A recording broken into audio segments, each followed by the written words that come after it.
ነሽ? ደህና ነኝ። ደህና ነሽ? ደህና ነኝ። በስመ አብ በጣም ረጅም ጊዜ። አዎ ነሽ ምናምን ሳስብሽ እኮ ደውላለሁ ግን ስልክሽ አይሰራልኝም። አዎ ስልኬ ትንሽ ታስቸግራለች። አዎ በጣም ነው ደጋግሜ የሞከርኩት። እንዴት ነሽ? ህይወት እንዴት ነው? ጥሩ ነው። ያው አንቺ ግን እንዴት ነሽ በእናትሽ? እኔ ደህና ነኝ። እኔማ ግቢ ተመርቀን ከወጣን በኋላ ወደ ውጭ ሀገር ሄድኩኝ። ያኔ ትዝ ይልሻል ጀምሬ የነበረው የውጭ ፕሮሰስ እሱ ተሳክቶልኝ የአክስቴ ልጅ አስጨረሰልኝ። ከዛ ተምሬ መጣሁኝ።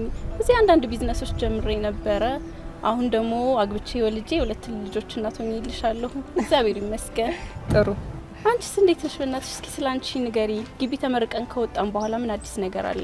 መቼም አሪፍ ስራ እንደያሽ እርግጠኛ ነኝ። አሪፍ ጂፒኤ ነበረሽ። ስራ እንዴት ነው? አዎ ያው በተማርኩበት እንኳን አይደለም እየሰራው ያለሁት፣ ያገኘሁትን እየሞካከርኩ ነው። አይ ጥሩ ይሁን። እና ወልደሻል አይደል? ኧረ አልወለድኩም፣ ገና ነኝ እኮ።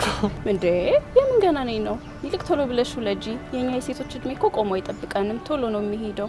ይልቅ ከባለቤትሽ ጋር ተመካከሪና ቢያንስ አንድ ልጅ ዱብ አድርጊ። እንዴ ምንድነው? ወንዶች እኮ አይረዱንም አውቃለሁኝ። እሱም ቢብሎሽ ነው? አይ ቤቲ አላገባውም እኮ። ኧረ ምን ነው?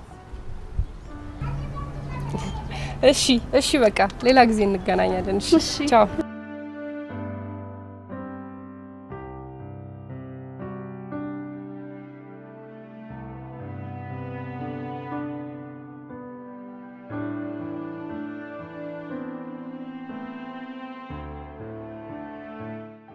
እውነትም ለሁሉም ጊዜ አለው።